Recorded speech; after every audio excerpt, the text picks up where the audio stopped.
Viet Fan 1. At Thanksgiving dinner, my daughter-in-law left a card on the table.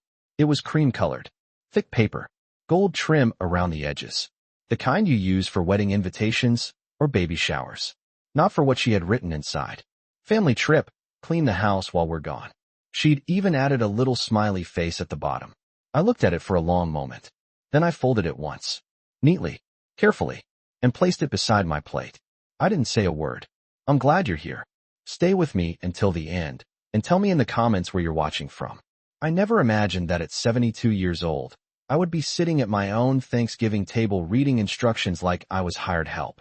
But that was the moment everything became clear. Underscore.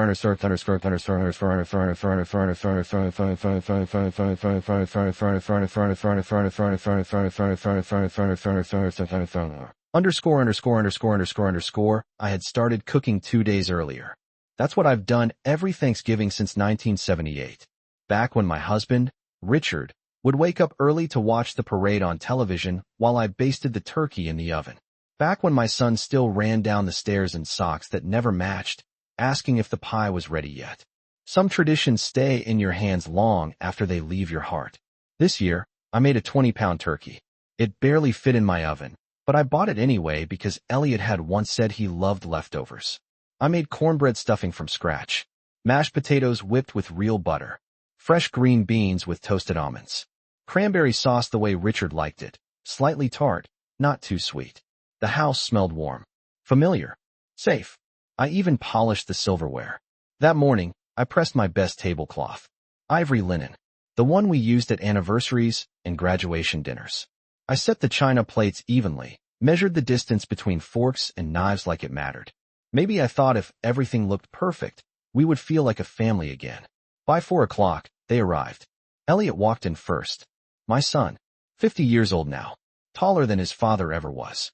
He gave me a quick hug, light, distracted. Smells good, Mom. Behind him came Vanessa. My daughter-in-law never rushes. She glides. Long beige coat. High boots. Her phone in her hand, like an extension of her arm. She kissed the air near my cheek.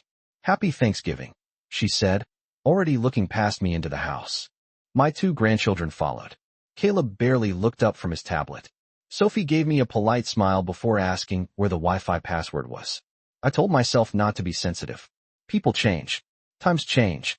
Children grow up. Still, something felt rehearsed. Elliot kept checking his watch. Vanessa typed on her phone beneath the tablecloth, screen lighting her face in small blue flashes.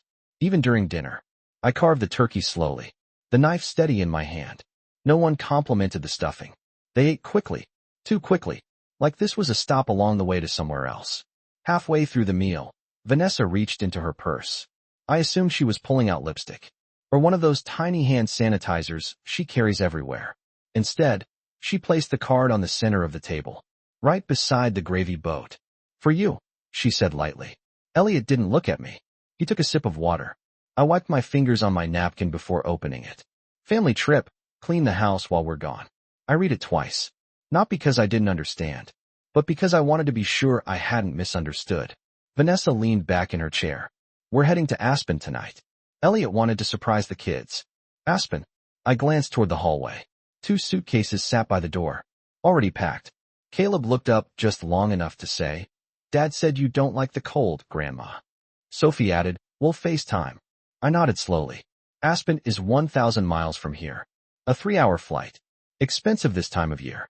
Ski season had just begun. We thought. Vanessa continued, smoothing invisible wrinkles from her sleeve. Since you're staying here anyway, maybe you could deep clean a little? The garage especially. And the guest room. We might list the house in the spring. List the house. My house. The house Richard and I paid off 15 years ago. I folded the card once. Then again.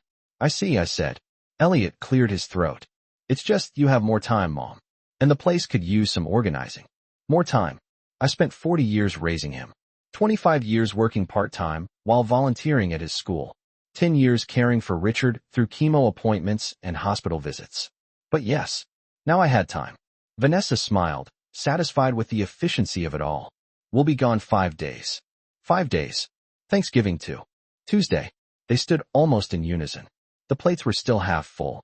Drive safe, I said. I even walked them to the door. The wind was sharp outside. November always turns early here in Ohio. The trees were nearly bare, the sky gray and stretched thin. Elliot hugged me again. Quick. Distracted. Vanessa adjusted her scarf and said, "Oh, and don't forget to wipe down the baseboards. Dust builds up." Then they were gone. The car reversed down the driveway, red taillights blinking once before disappearing around the corner. Silence followed. The house felt larger immediately. I went back inside. The candles were still burning, wax pooling around their bases. The turkey cooling on the platter. Sophie's napkin crumpled on the floor near her chair. I stood at the head of the table. For a moment, I imagined Richard sitting across from me. He would have noticed. He always noticed when something wasn't right. I picked up Vanessa's card again. The handwriting wasn't even hers. It was printed. Professionally. That meant planning. Advance notice. This wasn't spontaneous. They had known for weeks. Maybe months. And they hadn't told me. Instead, they had come to my table, eaten my food, used my warmth, and left me instructions. Clean the house while we're gone. I carried the plates into the kitchen one by one. The sink filled with warm water. Steam rising. My reflection faint in the window above it. No tears came. That surprised me. Instead, I felt something colder. Clearer. The garage. The guest room. The baseboards. List the house. I dried my hands and walked slowly to the hallway closet.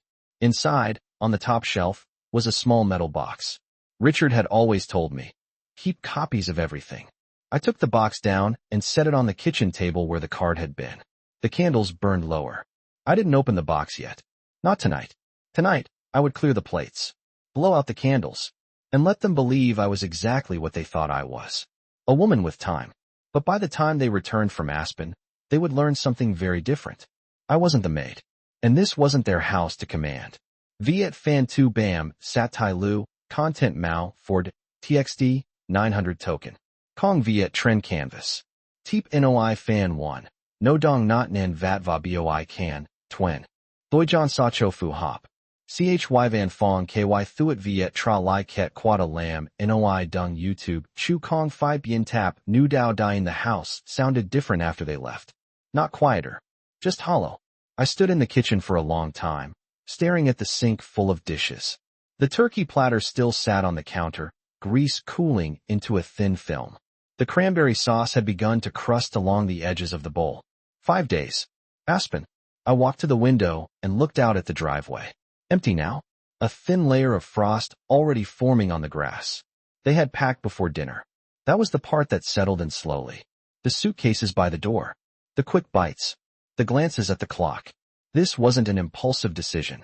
This wasn't, oh, we just found a last-minute deal. It had been arranged. Planned. And I had been invited only to cook. I picked up Vanessa's card again from the counter where I had set it. Family trip. Clean the house while we're gone. The paper was expensive. Embossed lettering. No smudges. No hesitation. I turned it over. Blank. No, thank you for dinner. No, we appreciate you. Just instructions. I carried it with me as I moved through the house. The dining room still smelled like roasted turkey and nutmeg. Sophie's glass had left a faint ring on the polished wood. Caleb's chair was pushed back carelessly. I bent down and picked up the crumpled napkin from the floor. When Elliot was little, he used to fold his napkins into boats. He'd line them up beside his plate and tell me they were sailing toward the mashed potatoes. I smiled at the memory. Then it faded. I walked into the living room. Their coats were gone from the hooks. The space by the entryway felt wider. Emptier. On the coffee table, Vanessa had left behind a folded real estate brochure. That caught my eye. I picked it up slowly. Luxury Mountain Retreats, Colorado edition. A pin mark circled one property. 5 bedrooms. Vaulted ceilings. Ski and access. I sat down. So Aspen wasn't just a trip. It was a preview. List the house in the spring. The words replayed in my head.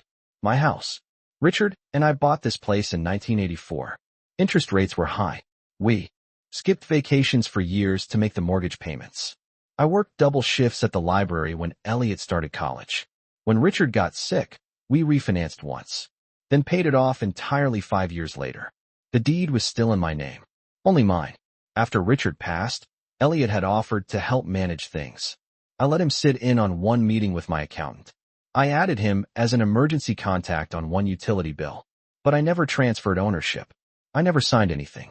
I stood up and walked toward the hallway closet. The small metal box was still on the kitchen table where I had placed it earlier. I carried it into the den this time and sat at Richard's old desk. The wood was scratched in places. His reading glasses still rested in the top drawer. I opened the box. Inside were copies of the deed, the mortgage payoff letter, insurance documents, my updated will from 2 years ago. I unfolded the will first. Elliot had always assumed he would inherit the house. I had never corrected him. There's something about assumptions. They grow quietly when no one challenges them. I read through the pages carefully. If I passed tomorrow, the house would be divided. A portion to Elliot, a portion in a trust for the grandchildren, and a charitable donation to the local cancer center in Richard's name. Balanced. Fair. But fairness only works when respect exists. I closed the folder and leaned back in the chair. Cleaned the garage. Organized the guest room. Wiped down the baseboards. They didn't see me as the owner. They saw me as maintenance. I walked down the hallway toward the guest room. Vanessa had mentioned listing the house, which meant photos, showings, staging. I opened the closet door. Inside were several plastic storage bins, most of them labeled in my handwriting. Christmas decorations, old photo albums, Richard's winter coats. And in the corner, partially hidden behind a suitcase, was something new. A flat cardboard sign. I pulled it out. For sale. Not handwritten. Printed. Professional. I stood there holding it for a long time. So they had already taken steps. Without telling me. Without asking. I didn't feel anger. That surprised me again. What I felt was clarity. They believed this house was already theirs. They believed I would quietly pack a smaller box, move to a condo, maybe. A senior community. Somewhere manageable. Somewhere out of the way. Vanessa probably imagined lighter walls. Modern furniture. No old photographs in heavy frames. I carried the for sale sign back to the den and leaned it against Richard's desk. The irony almost made me laugh. They asked me to clean. Instead, they had given me something far more useful. Proof. Proof that this was not about a vacation. This was about transition. Their timeline. Not mine. I looked at the clock. By now, they were probably boarding their flight. Sophie excited. Caleb asking about the hotel pool. Vanessa already posting photos with hashtags. Grateful. Blessed. Family time. I picked up my phone. Not to call them. To call someone else. Margaret. I said when she answered. My voice steady. Are you still with Peterson and Hale? Margaret had been my attorney for over 15 years.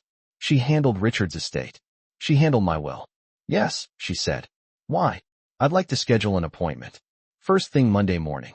There was a pause. Then, gently, is everything all right? I looked around the den. At the deed papers. At the for sale sign leaning against the desk. Yes, I said calmly. It will be. Viet Fan 3 Bam, Sat Tai Lu, Content Mao 4 de, TXD, 900 token. Kong Viet Trend Canvas. Teep Noi Fan 2, No Dong Not Nen Vatva Boi Can. Twin Noi John Sa Cho Fu Hop. CHY Van Fong KY Thuat Viet Tra Lai Ket Quada Lam, NOI Dung YouTube, Chu Kong Phi Bien Tap, New Dao Dine Monday morning came slowly. I didn't clean the garage. I didn't touch the baseboards. Instead, I made coffee the way Richard used to like it. Strong, no sugar. And sat at the kitchen table with the for sale sign propped against the wall across from me. The house was quiet, but not lonely. There's a difference. Lonely feels abandoned. Quiet feels like preparation. At 9 o'clock sharp, I walked into Peterson and Hale with a leather folder tucked under my arm.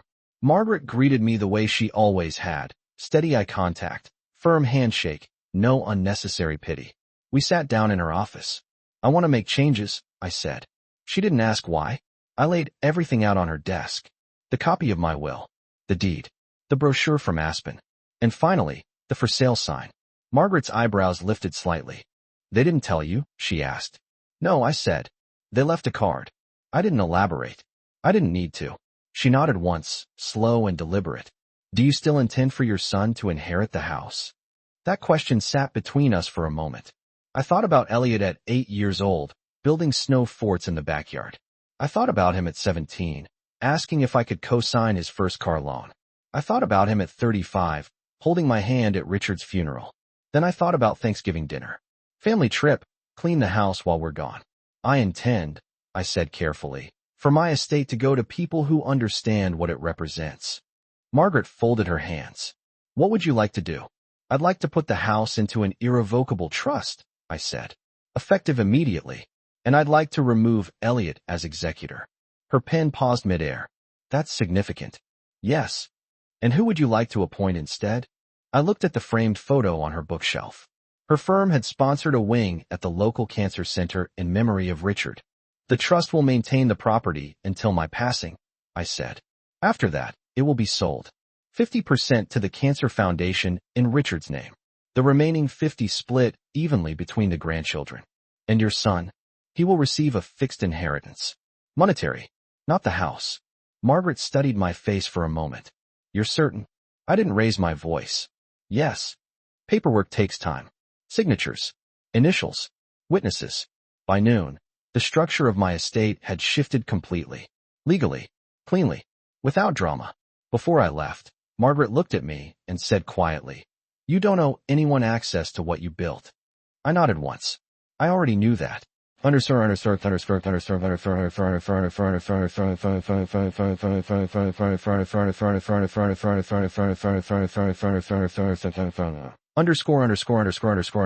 I returned home, I didn't feel heavier. I felt organized. I walked through each room slowly. The dining table had been cleared. The dishes washed.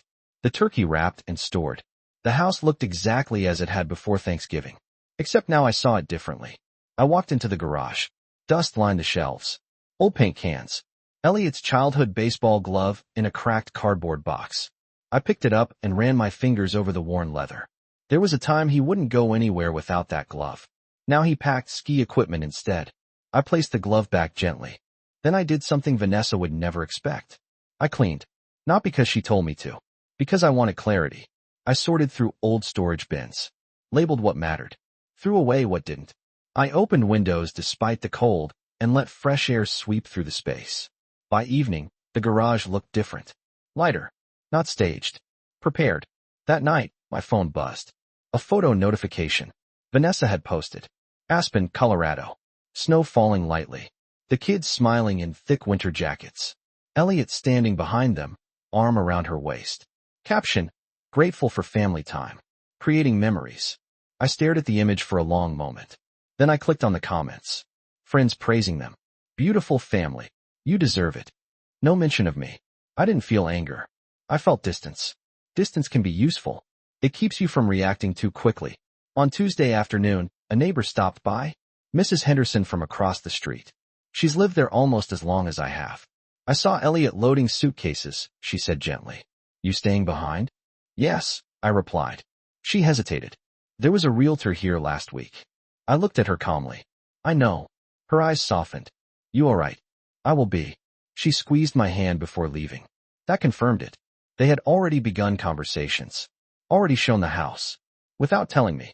That evening, I walked through the master bedroom. Richard's side of the closet still smelled faintly like his cologne. I sat on the edge of the bed and let the silence settle. This house wasn't just square footage. It held chemo schedules taped to the refrigerator. Birthday candles melted into wax patterns on this very dresser. Growth marks penciled inside the pantry doorframe. You don't list memories on a real estate site. You don't stage history. When they return in 3 days, they will expect the house to look polished. Ready for photography. Ready for strangers to walk through. They will expect compliance. Instead, they will find documentation. Not yelling. Not confrontation. Documentation. I walked back into the den and placed the new trust papers inside the metal box. Then I locked it. Outside, the wind picked up. Aspen was 1,000 miles away. But the real shift had already happened here. Quietly. Legally. And they didn't even know it yet. Viet Fan 4 BAM, Sat Tai Lu, Content Mao 4 D, TXT, 900 Token. Kong Viet Trend Canvas. Tipan Oi. Fan 3, No Dong Not Nan Vat Va Boi Can. Tuen Loi John Sa Cho Fu Hop. CHY Van Fong KY Thuat Viet Tra Lai Ket Quada Lam NOI Dung YouTube Chu Kong Phi Bien Tap New Dao Dine Wednesday felt longer than the others.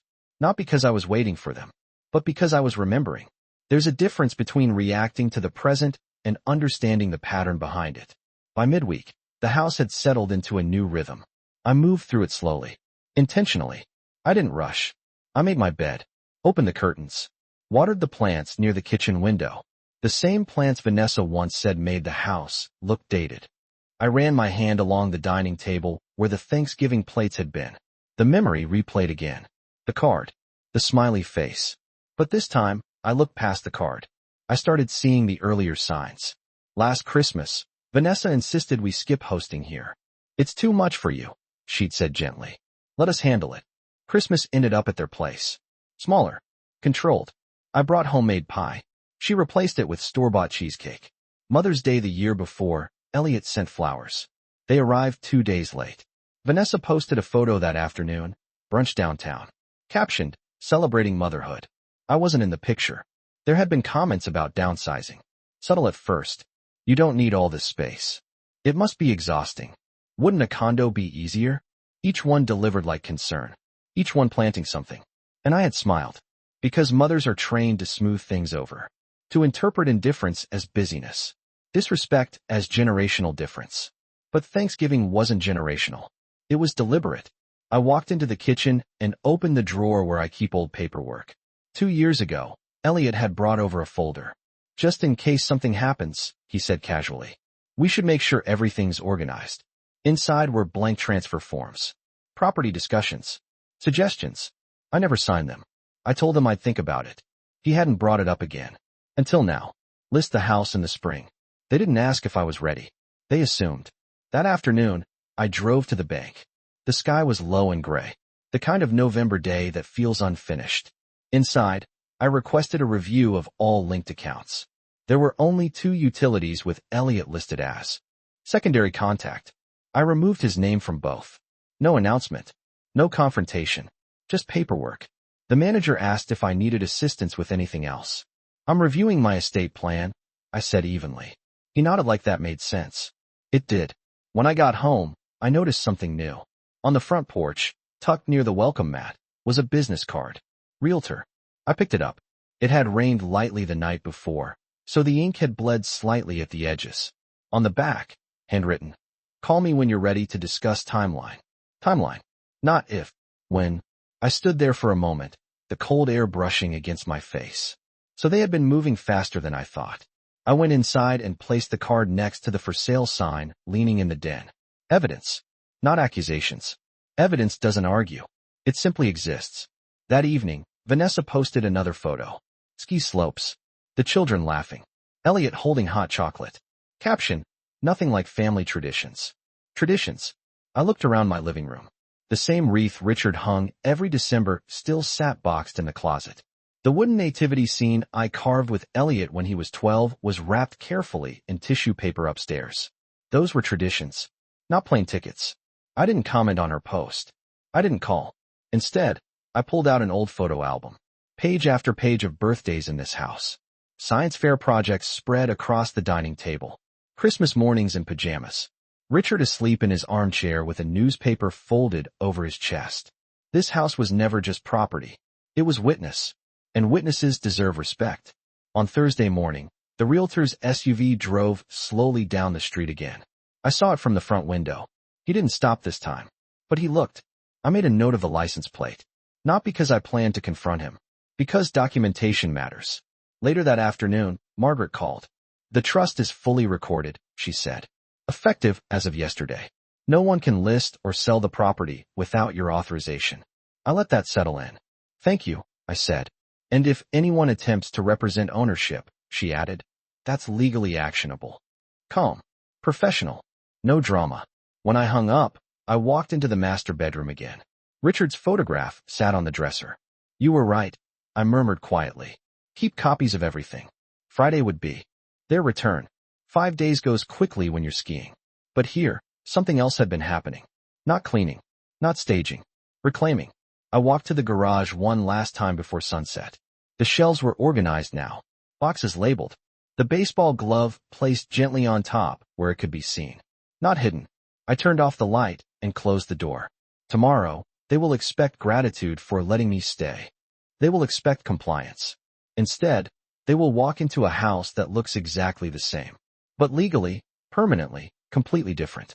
And I won't need to raise my voice. Because ownership doesn't shout. It stands. Viet Fan 5 Bam Sat Tai Lu, Content Mao 4 TXD 900 Token. Kong Viet Trend Canvas. Teep NOI Fan 4. No dong not nin vat va boi can. Twin noi john sa cho fu hop. Chy van fong ky thuet viet tra lai ket quada lam noi dung YouTube chu kong phi bien tap. New Dao Dine Friday afternoon arrived, without ceremony. The sky was pale and thin, the kind of winter light that makes everything look washed out. I was in the kitchen when I heard the sound of tires rolling slowly into the driveway. Not hurried, not cautious, comfortable. They weren't returning to ask permission. They were returning to inspect. I didn't rush to the door. I dried my hands on a dish towel and finished placing a mug back into the cabinet before walking to the entryway. The front door opened with a burst of cold air and voices layered over each other. Grandma, it snowed so much. Mom, you wouldn't believe the view. Vanessa stepped inside last, scanning the room automatically. Her eyes moved quickly, walls, floors, furniture. Assessing. Elliot set the suitcases down near the hallway. Everything good here? He asked casually. Yes, I said. Very. Sophie kicked off her boots. Caleb dropped his backpack by the stairs. Vanessa slipped off her coat and ran her fingers lightly across the entry table. No dust. Her eyes flicked to the baseboards. Clean. The garage door was visible from the hallway. She glanced in that direction too. Organized. She smiled slightly. I knew you'd take care of it, she said. Take care of it. I nodded once. I took care of a few things. I replied evenly. They moved through the house like travelers returning to a hotel suite. Opening. Doors. Checking spaces. Vanessa walked straight toward the guest room. I followed at a distance. She opened the closet. Boxes labeled neatly. Floor cleared. Shelves tidy. See, she said to Elliot, who had joined her. It looks so much better already. Elliot nodded approvingly. Good job, Mom. Good job. Like I'd completed an assignment. Vanessa stepped back into the hallway. Did you move anything important? No, I said calmly. Nothing important. We returned to the living room. They hadn't noticed it yet. The for sale sign was no longer leaning against Richard's desk. It wasn't hidden. It was placed carefully on the dining table. Centered. Vanessa saw it first. Her smile tightened slightly. Oh, she said lightly. You found that? Yes, I answered. Elliot looked confused. Found what? Vanessa picked up the sign. I was going to talk to you about it. When? I asked gently. Silence sat between us for a moment. Caleb and Sophie were already upstairs, unaware.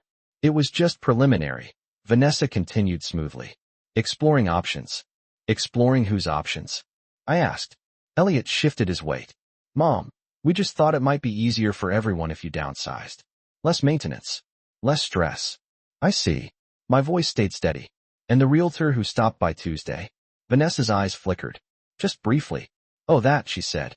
He was just looking, I finished. Elliot frowned. He came here. Yes. I let the word sit. No accusations. No raised voice. Just fact. Vanessa set the for sale sign down slowly. We were trying to help, she said. Help. I walked to the den and returned with the leather folder. I placed it on the dining table where Thanksgiving dinner had been served a week earlier. This is what I've been taking care of, I said. Elliot looked confused again. What is that? My updated estate documentation. Vanessa's posture shifted. I opened the folder calmly and slid the top page toward them. The trust agreement. Effective date clearly printed at the top. Elliot's eyes moved quickly across the page. What is this? He asked. It means, I said evenly, that the house is now held in an irrevocable trust. Vanessa's voice sharpened slightly. Why would you do that? Because ownership requires clarity. Elliot looked up. Mom, no one was trying to take anything from you. You had a timeline. I replied softly. You had a realtor. You had a sign. Silence again. Vanessa crossed her arms. You're overreacting. I didn't react, I said. That part was true. I organized. Elliot ran a hand through his hair. So what does this mean? It means, I said, that no one can list, stage, or sell this house without my written authorization. It also means the property will not transfer directly to you. Vanessa's eyes widened slightly. Excuse me. The house will be sold after my passing. I continued calmly. Half to the Cancer Foundation in your father's name. The remainder divided equally between the children. Elliot stared at me. And me? He asked quietly.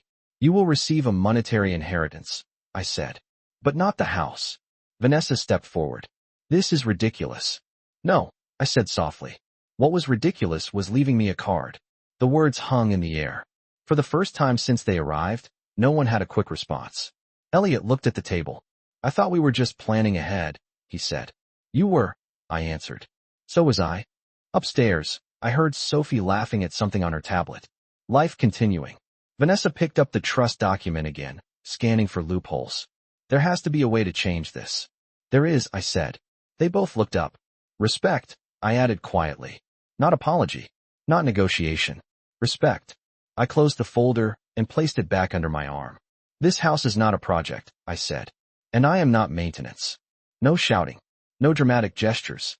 Just boundaries. Elliot exhaled slowly. Vanessa didn't speak. Outside, the evening light faded behind the bare trees. Inside, the house stood exactly where it always had. Only now, everyone understood who it belonged to.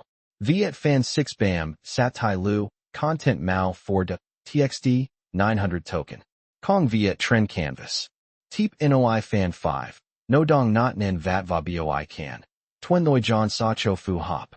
CHY Van Fong KY Thuat Viet Tra Lai Ket Quada Lam, NOI Dung YouTube, Chu Kong Phi Bien Tap, Nu Dao Dang. No one raised their voice after that. That surprised me most. Vanessa stood by the dining table, the trust document still in her hand. Elliot stared at the floor like he was trying to find the version of this conversation he expected. But there wasn't one. There was only this. Caleb came halfway down the stairs. Are we ordering pizza tonight? His voice was light, unaware. Vanessa folded the document sharply and placed it back on the table.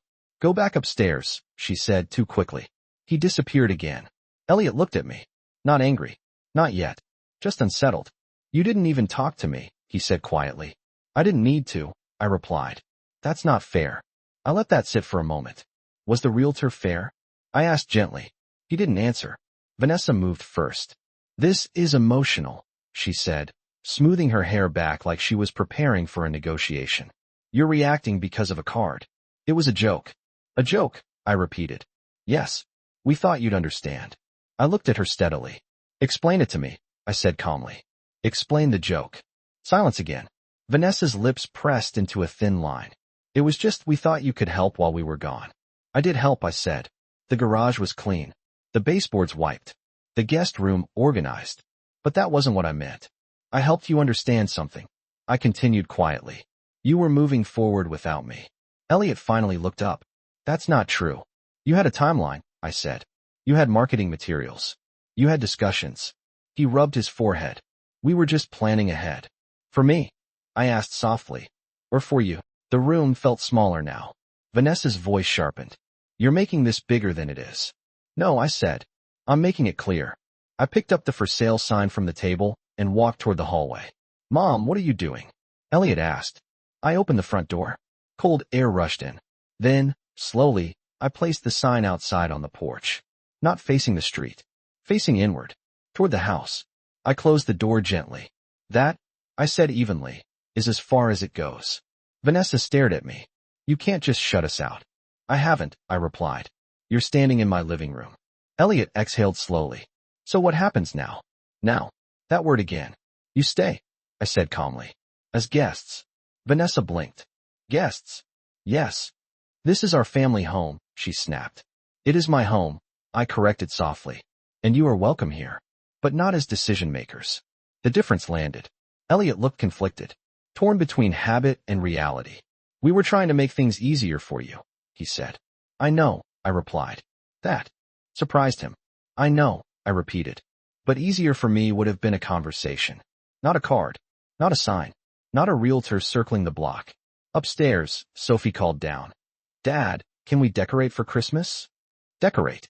Vanessa's eyes flickered toward the hallway closet where the boxes were stored. Traditions. Family memories. Control.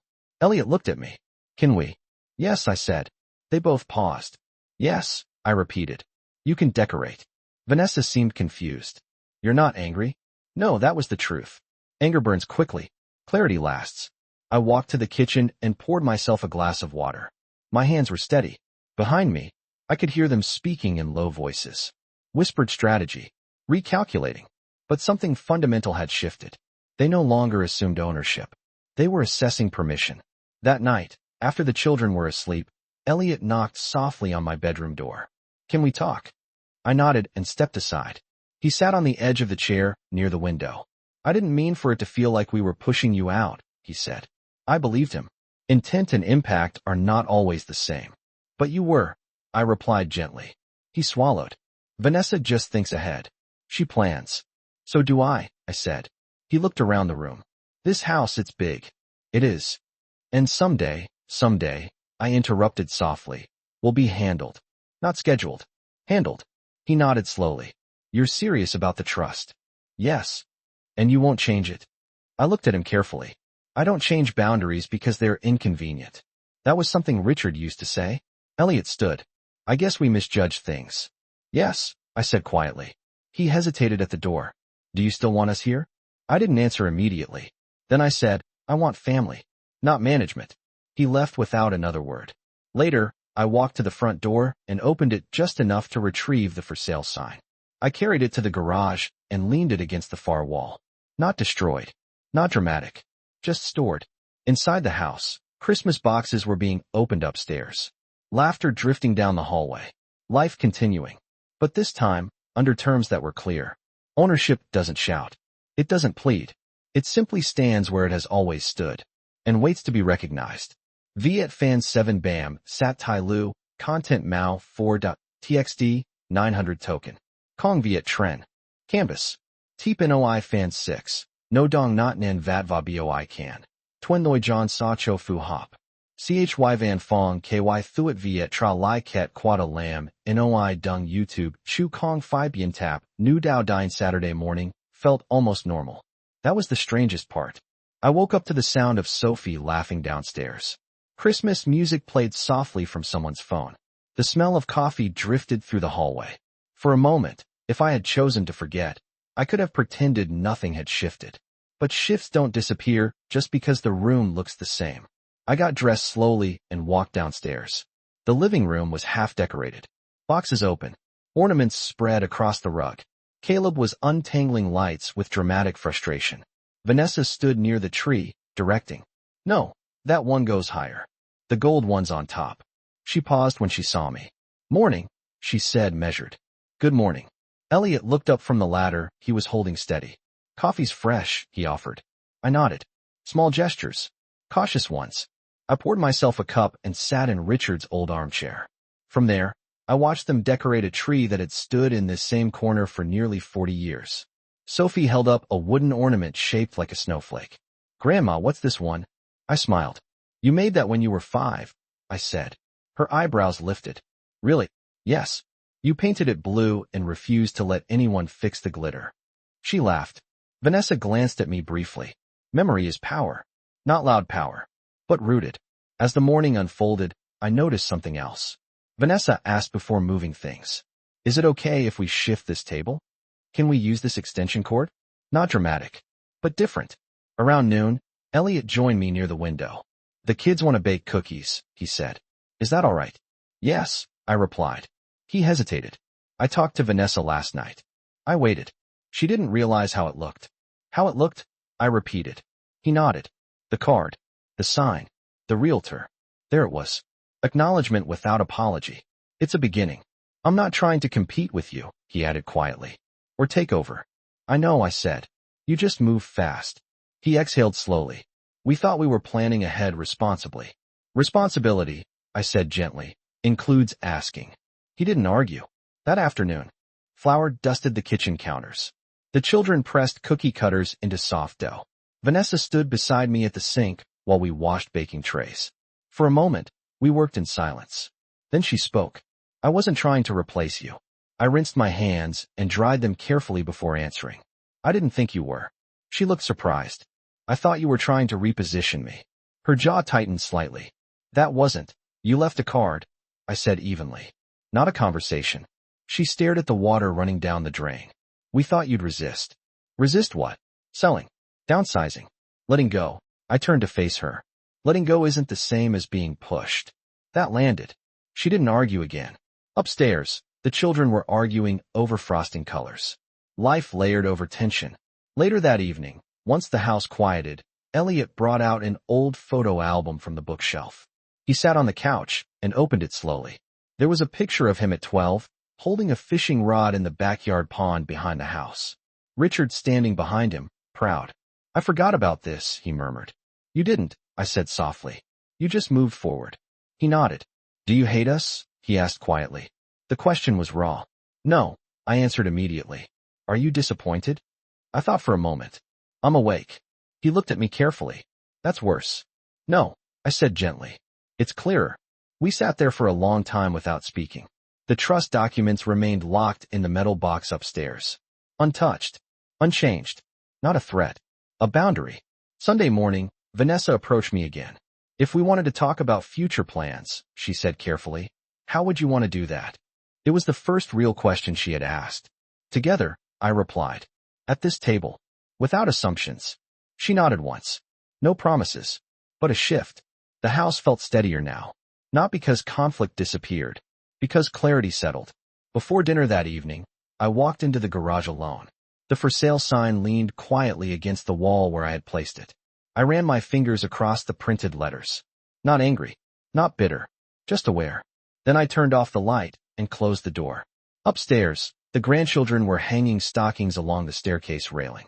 Vanessa laughed at something Elliot said. The house was full again. But this time, everyone understood something. They hadn't before. You don't inherit authority by assumption. You earn trust by respect. And if you forget that, sometimes the quietest person in the room reminds you. Without shouting. Without leaving. Just by standing where she has always stood. Viet Fan 8 Bam, Sat Tai Lu, Content Mao, 4 TXD, 900 Token. Kong Viet Trend Canvas. Teep Noi Fan 7, No Dong Not Nan Vat Va Boi Can. Twin Noi John Sa Cho Fu Hop. CHY Van Fong KY Thuat Viet Tra Lai Ket Quada Lam NOI Dung YouTube Chu Kong Phi Bien Tap New Dao Dine Sunday evening settled differently than the rest of the weekend. Not tense. Not warm. Just aware. After dinner, the children were sprawled across the living room floor, half watching a holiday movie. Vanessa sat at one end of the couch scrolling quietly. Elliot was in the kitchen rinsing plates.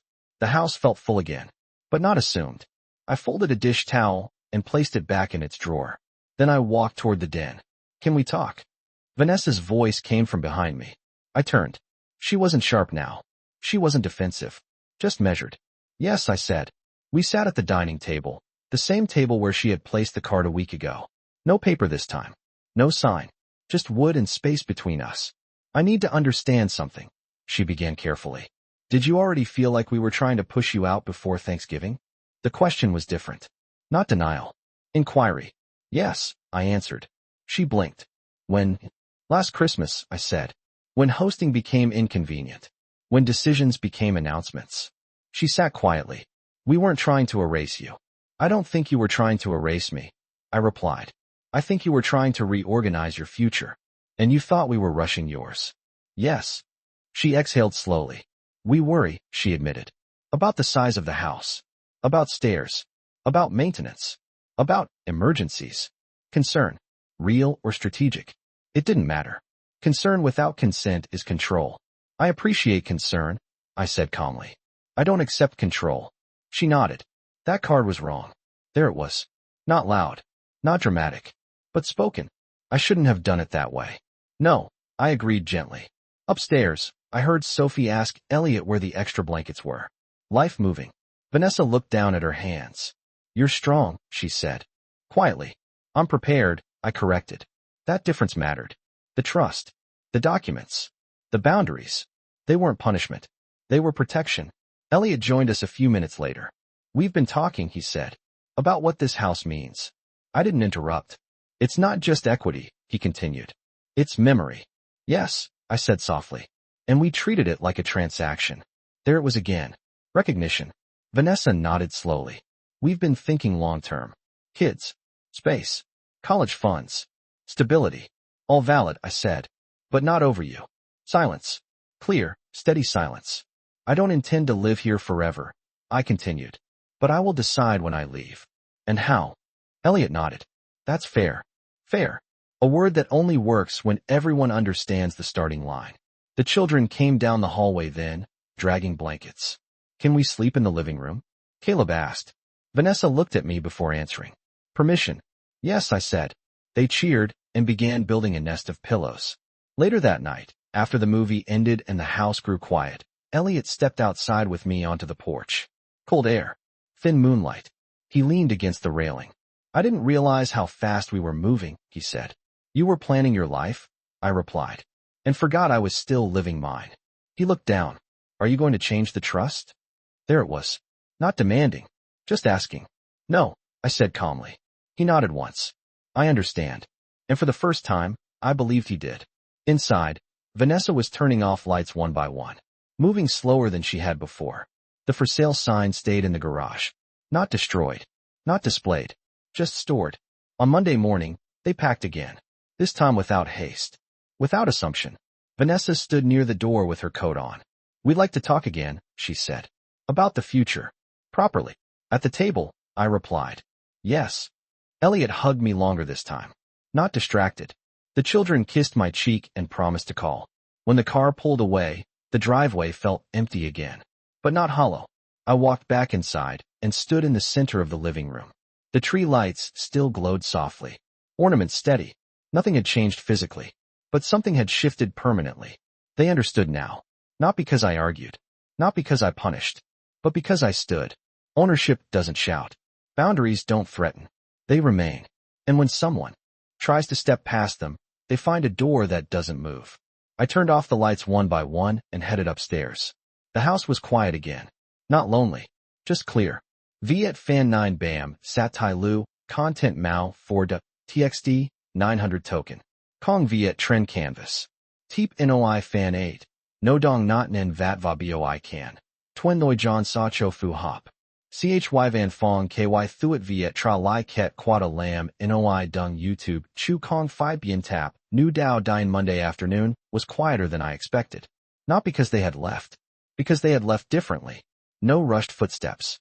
No unfinished sentences. No assumption hanging in the air. Just a slower goodbye. I spent the morning putting things back where they belonged. Folding blankets from the living room. Wiping faint fingerprints from the television screen. Returning the extra pillows to the hall closet. The house always feels larger after they go. But this time it didn't feel abandoned. It felt settled. Around noon, the doorbell rang. I wasn't expecting anyone. When I opened the door, it was Mrs. Henderson again. Scarf wrapped tightly around her neck, gloved hands clasped in front of her. I saw them leave, she said gently. Everything all right? Yes, I replied. She looked past me into the hallway, almost cautiously.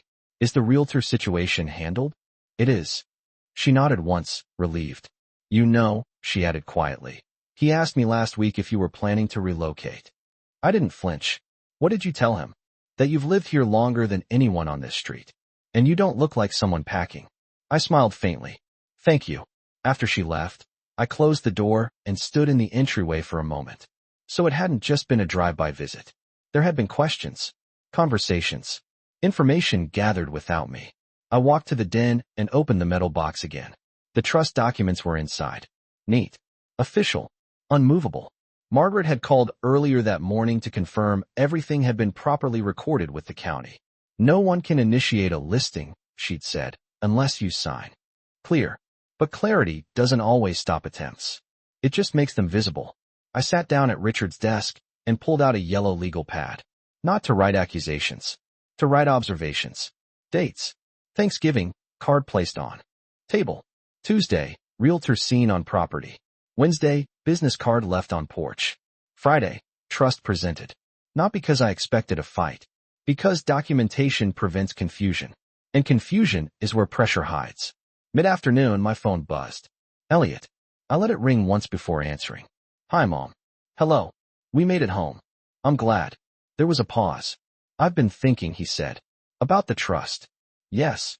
I don't want this to turn into something permanent between us. It already is permanent, I said calmly. He exhaled lightly. I mean distance.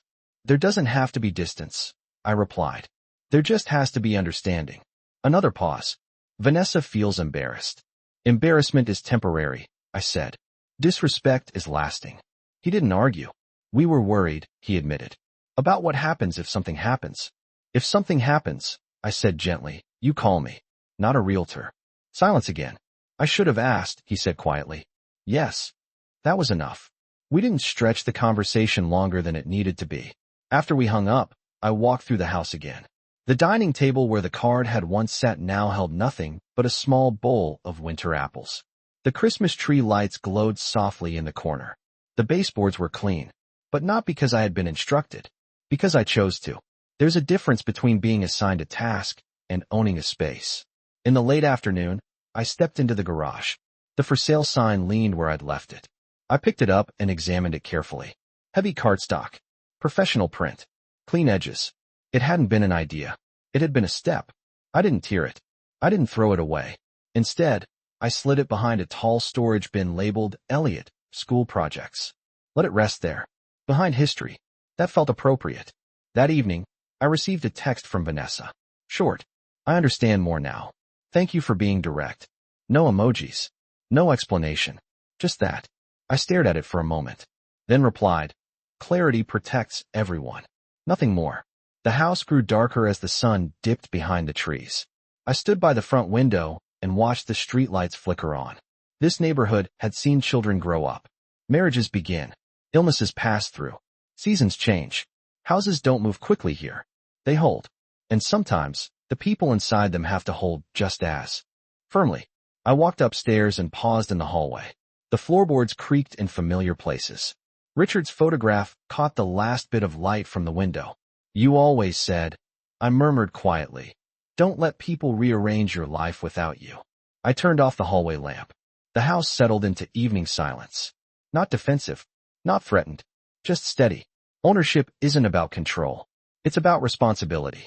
And responsibility means protecting what you built, even when the people you love forget how it was built in the first place. Tomorrow would be ordinary. No cards, no realtors, no surprises. Just a house standing exactly where it has always stood. And a woman inside it, fully awake. Viet Fan 10 Bam, Sat Tai Lu, Content Mao, Ford, TXD, 900 Token. Kong Viet Trend Canvas. Teep Noi Fan 9. No Dong Not Nen Vat Va Boi Can. Twin Noi John Sa Cho Fu Hop. CHY Van Fong KY Thuat Viet Tra Lai Ket Quada Lam NOI Dung YouTube Chu Kong Phi Bien Tap New Dao Dine Tuesday morning arrived without drama. No phone calls. No unexpected visitors.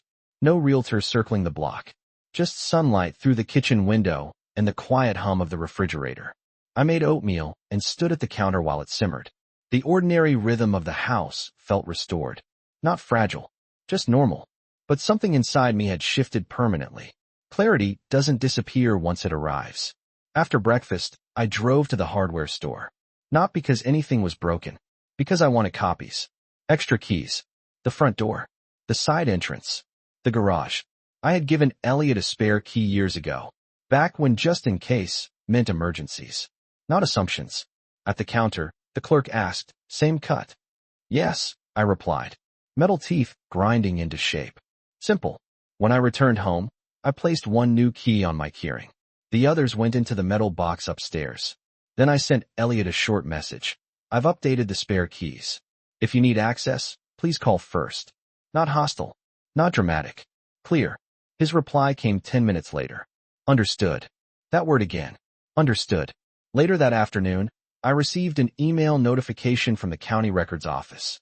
Margaret had arranged for digital alerts connected to the property title. If anyone attempted to file documentation, if anyone attempted to transfer, I would know. It wasn't paranoia. It was structure. I walked into the den and opened the trust folder once more. The legal language was clean and unambiguous. Irrevocable. That word carries weight. It means decisions were made thoughtfully, not emotionally. Vanessa called around 5 o'clock. I let it ring once before answering. Hi, she said. Hello. Her tone was different now. Less polished. Less defensive. I've been thinking about something, she began. Yes. When I left that card, I thought I was being efficient. I didn't interrupt. I wasn't trying to belittle you. I know, I replied. But I see now how it looked. How it was, I corrected gently. There was a pause. You're right. No sarcasm. No resistance. Just that. I grew up in a house where decisions were made quickly, she continued. My parents sold our home with 2 weeks' notice when I was in high school. We just adapted. That doesn't make it normal, I said calmly. No, she admitted. It doesn't. We sat in silence for a moment. Do you still think we were trying to push you out? She asked. I think. I said carefully. You were building your future and assumed I would adjust to fit it. Another pause. That sounds accurate. Honesty, even partial, shifts things. I don't want us to be on opposite sides, she added quietly. We're not, I said. We're just on different timelines. After we ended the call, I stepped outside onto the porch. The air was colder now. The last of the leaves had fallen from the oak tree near the driveway. I looked at the house from the outside. Same siding, same windows, same porch swing Richard installed 25 years ago. Nothing about it screamed conflict. That's the thing about quiet battles. From the street, they look like peace. Inside, they're boundary lines being redrawn. The next morning, a small package arrived at the door. Inside was a framed photo. The one from Aspen. The children smiling. Snow falling behind them. On the back, Vanessa had written, "Family includes you. We're learning." I stood there for a long moment holding it. Learning. That's all this had ever needed to be. Not a takeover. Not a standoff. Just a correction. I carried the frame into the living room and placed it on the bookshelf, next to older photos. Not centered. Not elevated. Integrated. That felt right. Later that day, Elliot called again. "I've scheduled a meeting." "With you?" he said. "For what?" "To talk about long-term plans. Not to present them. To discuss them." "At the table," I reminded him. "At the table," he agreed. We set a date for the following Saturday. 1 week after Thanksgiving. 1 week after the card. It's interesting how quickly power shifts when someone stops reacting and starts documenting. When someone stops assuming and starts standing. The for sale sign remained in the garage. Not forgotten. Just stored. A reminder that plans can be made without you, but they cannot be executed over you. That evening, I lit a small candle in the dining room. Not for ceremony. For atmosphere. The same table that once held a card now held quiet light. Ownership doesn't roar. It doesn't slam doors. It prepares. And when the next conversation happens, it won't begin with a surprise. It will begin with consent. That's the difference. And that difference is permanent. Viet fan 11 bam, sat tai lu, content mao 4.txt, 900 token. Kong Viet trend canvas. Teep noi fan 10, no dong not nen vat va boi can. Twen noi john sa cho fu hop. Chy van fong ky thuet viet tra lai ket quada lam noi dung YouTube, chu kong phi bien tap, new dao dine Saturday, arrived exactly 1 week after Thanksgiving. 7 days. Long enough for reflection. Short enough that the memory was still sharp. I set the dining table the same way I always had. Not formally. Not with silver and crystal. Just clean placemats. Water glasses. A pot of coffee in the center. The same table where Vanessa had placed that card now held something else. Intention. They arrived at noon. No suitcases this time. No rushed energy. Just Elliot, Vanessa, and the children carrying a tin of homemade cookies. Vanessa handed it to me first. "For you," she said. No performance in her voice. Just effort. "Thank you," I replied. We all sat down. The children were sent upstairs with coloring books and instructions to stay put for a little while. That alone told me this conversation mattered. Elliot folded his hands on the table. "I don't want to circle around things," he began. "We were wrong to move forward without you." Direct. That was new. Vanessa nodded. "We were thinking about the future like it was already here." I let them continue. "We worry. About logistics," Elliot said. "Stairs. Maintenance. Emergencies. We didn't want to wait until something forced a decision. And so you tried to force one early," I said calmly. He winced slightly. "Yes." Silence settled for a moment. Vanessa looked at me carefully. "Can you tell us what you want?" That question carried weight. Not "what will you allow?" "What do you want?" "I want to stay here," I said clearly. "Until I choose otherwise." No qualifiers. No apologies. Elliot nodded slowly. "And after?" "After," I said, "will be handled according to the trust." Vanessa didn't flinch this time. "We read through what you shared," she said. "About the foundation. The kids share. And it makes sense," Elliot admitted. That surprised me. "It protects the house from impulse," he added. "Yes, that was exactly the point." Vanessa leaned forward slightly. "We'd like to propose something," she said carefully. I waited. "Not about ownership," she added quickly. "About involvement." "Go on. If we're going to talk about long-term planning, can we schedule regular check-ins? Not to push. Just to discuss. Health updates. Finances. Maintenance plans. Not control. Structure. There's a difference." That would be reasonable, I said. Elliot exhaled, relieved. And, Vanessa continued, if at some point you decide you want to downsize, we'll follow your timeline. Not theirs. Mine. I appreciate that, I replied. The tension in the room shifted. Not gone. Just redistributed. For the first time, the conversation wasn't about who controlled the house. It was about how to coexist with it. Caleb's laughter echoed faintly from upstairs. Life layered over seriousness. Elliot glanced around the dining room. I think we forgot something, he said quietly. What? I asked. That this house isn't just an asset. It's history. I held his gaze. Yes. Vanessa reached into her bag and pulled out a small envelope. I owe you this, she said. Inside was the original card. Family trip, clean the house while we're gone. She had written something underneath it in blue ink. I should have talked to you. No flourish. No decoration. Just handwriting. I studied it for a moment. Then I folded the card once. Not in anger. Not in triumph. In closure. I accept the correction, I said. Not forgiveness. Correction. Elliot smiled faintly. That sounds like you. We talked for another hour. About practical things. About installing better handrails on the back steps. About setting up a shared calendar for maintenance tasks. About emergency contacts that required mutual agreement. Not one word about listing the house. Not one mention of timelines. When the conversation ended, the children came downstairs. Are we still decorating gingerbread houses? Sophie asked. Yes, I said. Vanessa met my eyes briefly. Thank you. Unspoken. Later, as they prepared to leave, Elliot lingered near the door. I'm glad you didn't yell, he said quietly. I didn't need to, I replied. He nodded. You're stronger than we realized. No, I said gently. I'm steadier. There's a difference. After they left, I stood alone in the dining room again. 1 week earlier, this table had held a card that assumed authority. Today, it held agreement. Not dramatic. Not cinematic. Just steady. I walked to the garage and looked at the for sale sign one last time. Then I placed it inside a sealed storage bin. Not visible anymore. Not needed. Ownership doesn't need reminders once it's respected. It just needs maintenance. And now, so did the relationships inside it. Viet fan 12 ket 2 part 12 that tron ven theo dung outline. Dong vong kung de du. De ka chien kep lai suk dong. Bam sat tai lu, content mao, 4, txd, 900 token. Kong Viet trend canvas. No dong not nen vat va boi can. Twen noi john sa cho fu hop.